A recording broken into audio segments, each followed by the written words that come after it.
Halo semuanya, selamat pagi, siang, sore, dan malam. Kalian mau nonton video ini? Kembali lagi bersama Bu Lydia di pelajaran biologi. Oke, anak-anak, hari ini kita akan belajar tentang sistem sirkulasi manusia. Lanjutan dari pelajaran sebelumnya ya. Sebelumnya kita sudah belajar tentang materi-materi sel-sel darah, ataupun juga kita belajar tentang peredaran darahnya. Nah, ada eritrosit, ada leukosit, ada trombosit, dan sebagainya. Nah, Ibu sedikit review tentang materi ini. Sistem sirkulasi manusia ataupun sistem transportasi kardiovaskular ataupun sistem sirkulasi merupakan suatu sistem organ yang berfungsi untuk mengangkut dan mengedarkan zat dan nutrisi di dalam tubuh. Organ yang sangat penting dan vital dalam mengatur sistem peredaran darah ini adalah jantung salah satunya. Ada juga sih yang lain. Contohnya adalah pembuluh darah dan paru-paru juga berperan ya sebenarnya ya. Nah, jadi kaitannya itu berkesinambungan dan saling berkoordinasi. Oke, hari ini kita akan melanjutkan pembelajaran kita tentang golongan darah dan transfusi darah. Oke, apa yang dimaksud sebagai golongan darah dan transfusi darah? Nah, Ibu mau tanya dulu nih, kalian ini sudah pernah cek golongan darah belum? Ya. Oke, kalau sudah pernah cek golongan darah, berarti sudah tahu dong golongan darahnya apa? Nah, kalau Ibu, golongan darah O positif. Ya, apa yang dimaksud golongan darah O positif? Nah, hari ini kita akan bahas. Dalam suatu sistem golongan darah, ada beberapa sistem yang kita kenal dengan sistem ABO, ada juga dengan sistem Rhesus, ada juga dengan sistem MN, dan sebagainya. Sebenarnya banyak. Tetapi yang kita fokuskan hanya ada dua, yaitu sistem ABO dan sistem Rhesus. Nah, apa yang dimaksud sebagai sistem ABO? Ya, sistem ABO yang pastinya adalah suatu sistem golongan darah yang menentukan apakah kita bergolongan darah A, B, O, atau 0 ya. Dan satu lagi adalah golongan darah AB. Gitu ya. Nah, sistem ini dikemukakan pertama kali oleh Karl Landsteiner dan dia digolongkan berdasarkan dasar penggolongan menjadi dua. Yang pertama adalah berdasarkan adanya agglutinogennya atau kita kenal dengan antigen, atau disebut juga sebagai suatu zat yang akan digumpalkan. Nah, ini terdapat di dalam eritrosit. Eritrosit itu apa? Eritrosit kan sel darah merah ya. Nah, di dalam sel darah merah kita akan menemukan agglutinogen. Dan dasar penggolongan yang kedua adalah agglutinin atau antibodi. Agglutinin atau antibodi ini merupakan zat yang akan menggumpalkan. Nah, agglutinin ini ada di mana? Adanya di plasma darah ataupun di cairan darah. Nah, perhatikan penggolongan sistem ABO yang ada pada tabel di sini. Ya. Golongan darah ada 4 macam ya. Golongan darah A, B, AB, dan golongan darah 0. Nah, ini dibedakan berdasarkan agglutinogen dan agglutininnya. Nah, jangan lupa agglutinogen itu atau antigen itu adalah yang digumpalkan, sementara agglutinin adalah penggumpalnya. Nah, yang pertama golongan darah A. Golongan darah A memiliki agglutinogen A, sementara agglutininnya adalah anti B atau alfa. Nah, kenapa ya Bu nggak sama saja biar gampang hafalnya Bu gitu ya? Oh, tidak bisa. Nah, golongannya itu harus berbeda, agglutinogennya dan agglutininnya itu harus berbeda. Nah, kalau agglutinogennya A berarti harus memiliki alfa ataupun anti B. Nah, kalau misalnya sama, maka dia itu akan mengalami agglutinasi ataupun penggumpalan. Bagaimana Bu jika terjadi penggumpalan? Nah, ketika darah itu terjadi penggumpalan, maka akan terjadi hemolisis. Hemolisis apa? Hemolisis itu adalah hemo artinya darah dan lisis itu artinya pecah. Pecahnya eritrosit. Ini sangat fatal dan ini bisa menyebabkan transfusi darah itu gagal dan bisa juga menyebabkan kematian, ya kan? Jika memang sudah kronis gitu ya. Nah, kemudian lanjut lagi, ada yang kedua, golongan darah B. golongan darah B adalah memiliki agglutinogen ataupun antigen B dan agglutinin beta atau anti A. Nah, harus berbeda ya. Agglutinogen B berarti anti A. Nah, kalau golongan darah AB berarti dia tidak memiliki agglutinin. Dia hanya punya agglutinogen saja. Nah, sementara kalau golongan darah O berarti kebalikannya, gitu ya. Dia nggak punya agglutinogen tetapi punya agglutinin, punya zat penggumpalnya. Nah, untuk golongan darah AB dan O ya kalau dikatakan sekarang banyak nggak ya menentukan sifat manusia. Selanjutnya kita akan masuk ke dalam transfusi darah. Nah, dalam hal transfusi darah kita harus tahu dong, ini golongan darahnya ini sama atau enggak. Ya nggak boleh kalau misalnya golongan darahnya itu berbeda. Bisa nggak ya transfusi darah? Seperti itu ya. Oleh sebab itu coba kita lihat di tabel ini. Nah, dalam sistem ABO, golongan darah A, kita dapat menentukan ataupun membuat, memeriksa golongan darah sendiri. Ya, dengan syaratnya harus punya kertas golongan darah. Yang kedua, kita harus punya serum. Serum kita ada 4 macam.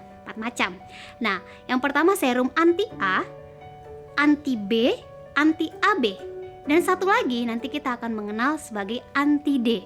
Anti D ini adalah sebuah serum yang akan menentukan apakah dia itu resus positif ataupun resus negatif, ya kan? Nah, coba kita bahas satu, golongan darah A. Di dalam kertas golongan darah akan ditentukan ada sebuah anti A dan anti B dan anti AB. Nah, ketika kita meneteskan anti A di lingkaran yang A dan itu terjadi penggumpalan. Nah, di tabel ini ada ya, keterangannya ada terjadi aglutinasi atau penggumpalan. Ada penggumpalan di anti B-nya itu tidak terjadi penggumpalan, sementara di anti AB itu terjadi penggumpalan. Maka kita dapat menentukan bahwa darah tersebut memiliki golongan A, itu ya. Jadi anti A dan anti B menggumpal. Gitu. Nah, sementara kalau B-nya tidak menggumpal, maka kita simpulkan golongan darah A. Begitu juga dengan golongan darah B. Kalau golongan darah B, anti A-nya yang diteteskan serum anti A, dia itu tidak mengalami penggumpalan. Yang menggumpal itu adalah anti B dan anti AB-nya. Nah, oke, oleh sebab itu golongan darahnya adalah B. Selanjutnya golongan darah AB. Di sini kita akan menemukan bahwa setiap darah yang ditetesi serum akan menggumpal semuanya. Nah, perhatikan gambarnya. Anti A-nya dia menggumpal, di B-nya dia menggumpal, dan di anti AB-nya juga dia menggumpal, ya kan? Nah, selanjutnya yang golongan darah 0 atau golongan darah O. Ini kebalikannya, ini tidak menggumpal malahan sama sekali. Semuanya tidak mengalami aglutinasi. Maka kita simpulkan golongan darahnya adalah golongan darah 0. Untuk lebih lengkapnya kalian bisa lihat tabel di samping ya yang di bawah judul. Oke. Selanjutnya coba kita perhatikan pemberian serum. Di sini ada hal baru nih. Ada RH positif yang kita temukan dan RH negatif. Nah, RH itu apa ya? RH itu sebenarnya sama saja dengan sistem golongan ABO. Nah, tetapi sistemnya itu kita kenal dengan RH, resus. Nah, misalnya ditanya golongan darah kamu apa? Golongan darah O positif. Nah, positifnya itu menandakan resusnya, gitu ya. Atau resus itu hanya ada 2, resus negatif dan resus positif. Kalau RH positif berarti dia memiliki sistem resus dalam tubuhnya. Sementara kalau RH negatif dia tidak memiliki RH-nya di dalam darahnya, seperti itu. Nah, di sini ditandai dengan kenapa Ibu membuatnya di tabel ini ARH negatif? Karena ketika kita meneteskan antiresus di darahnya itu tidak menggumpal, maka dia negatif resus, ya kan?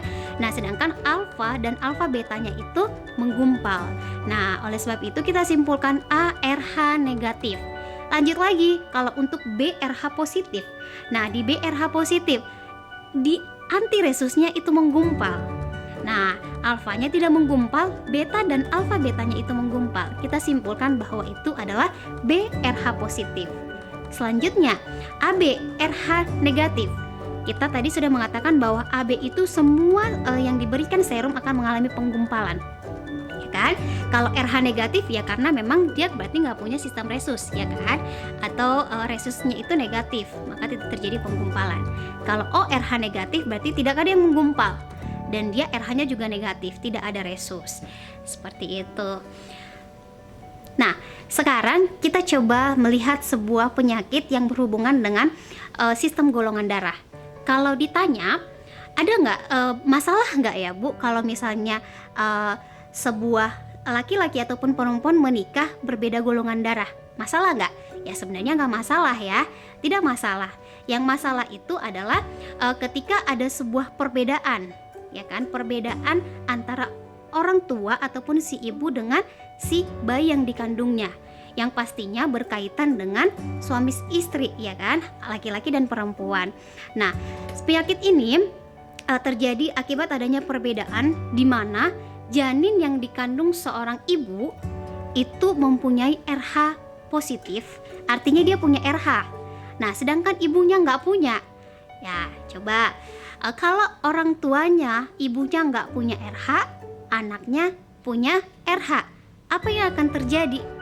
Ya kan? Yang terjadi adalah sel eritrosit pada si janin tersebut yang tadinya punya RH itu akan melewati plasentanya.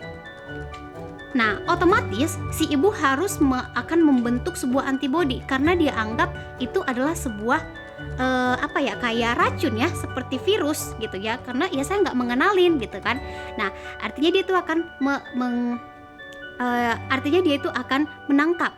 Nah, otomatis si RH ibu ataupun tubuh ibu dia itu akan membentuk antibodi di dalam tubuhnya. Nah, di sini pada kehamilan yang pertama tidak menjadi masalah. Nah, karena anaknya akan lahir normal. Tetapi yang menjadi masalah adalah pada kehamilan yang kedua. RH ibu di dalam janinnya itu sudah terbentuk, kan?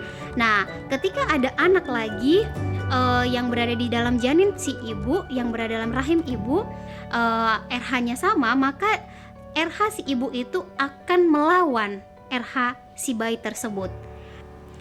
Maka si tubuh ibu akan menyerang bayi tersebut. Nah, dan ini terjadi pada kehamilan yang kedua. Oke, sekarang sudah paham ya? Harus ada perbedaan, atau misalnya kita harus menemukan perbedaan antara si ibu dengan si anak. Nah, dan ini pun harus ibunya yang negatif dan anaknya positif, dan terjadi pada kehamilan yang kedua.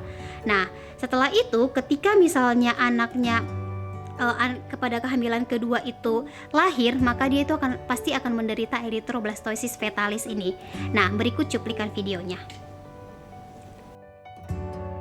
Hemolytic disease of the newborn, or erythroblastosis fetalis, can create serious problems for a baby. It occurs when women who are Rh negative and impregnated by an Rh positive male carry an Rh positive fetus. During the delivery of a first pregnancy, some of the fetal Rh positive blood crosses the placenta and enters the mother's circulation. If this occurs, antibodies are formed in the maternal circulation against the fetal blood because it is foreign to the mother. It contains the Rh factor that is absent in her blood. This causes the mother to become sensitized by the first baby. If the same woman has a subsequent pregnancy with an Rh positive baby, the anti-Rh antibodies that were formed by the mother's reaction to the first baby move from the mother's circulation and cross the placenta into the second fetus's circulation. The antibodies attack the baby's red blood cells, which causes agglutination and eventual hemolysis that leads to erythroblastosis fetalis. The baby becomes jaundiced and anemic as the red cells undergo hemolysis. Fortunately, erythroblastosis fetalis can be prevented by the administration of a drug known as RhoGAM. This drug, when administered during pregnancy and immediately after delivery, prevents the Rh-negative mother from forming anti-Rh antibodies to the baby's Rh-positive blood. RhoGAM attaches to any fetal red blood cells that may have crossed into the maternal circulation and causes them to be removed from the mother's system before she can become sensitized. Sekarang kita sudah sampai di materi terakhir ya. Nah, transfusi darah. Nah, Ibu mau tanya nih, kira-kira di antara kalian ini sudah pernah transfusi darah belum? Oke, mungkin ada yang sudah atau mungkin ada yang belum, tapi rata-rata pasti tidak ya. Kenapa? Karena memang salah satu syarat dari transfusi darah itu harus berusia 17 tahun ke atas. Nah, kalau misalnya kalian sudah ada yang 17 tahun ke atas, ya mungkin bisa jadi sudah pernah gitu ya. Nah, yang kedua, sehat jasmani dan rohani, karena darahnya itu kan harus dicek dulu. Kemudian berat badannya mencukupi. Nah, berat badan mencukupi 45 BB45 ke bawah biasanya tidak diperkenankan untuk transfusi darah. Nah, transfusi darah ini artinya pemberian darah dari pendonor ke resipien. Ada donornya, pendonornya, dan ada resipiennya. Ada pemberi dan ada penerima. Ya pastinya ya. Nah, transfusi darah ini juga tidak boleh sembarangan.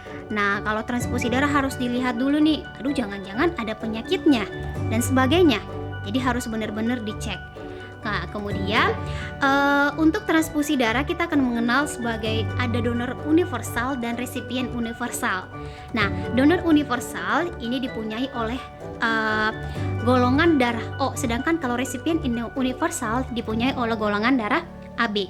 Donor universal artinya adalah dapat mendonorkan darah ke semua golongan darah. Bisa ke golongan darah O, A, AB, ataupun B gitu ya. Nah, tetapi hanya dapat menerima sesama jenis saja gitu ya. Nah, kalau golongan darah AB kebalikannya. Golongan darah AB ini adalah resipien universal. Resipien universal sebagai penerima saja. Dia dapat menerima dari semua golongan darah, tetapi hanya memberikan ke sesama saja. Jadi kebalikannya.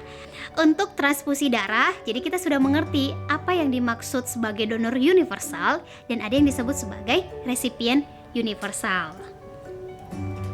Oke anak-anak, demikian pembelajaran kita hari ini. Ibu harap kalian belajar di rumah dan kalian bahas lagi dan tonton videonya, dan sampai berjumpa di video selanjutnya.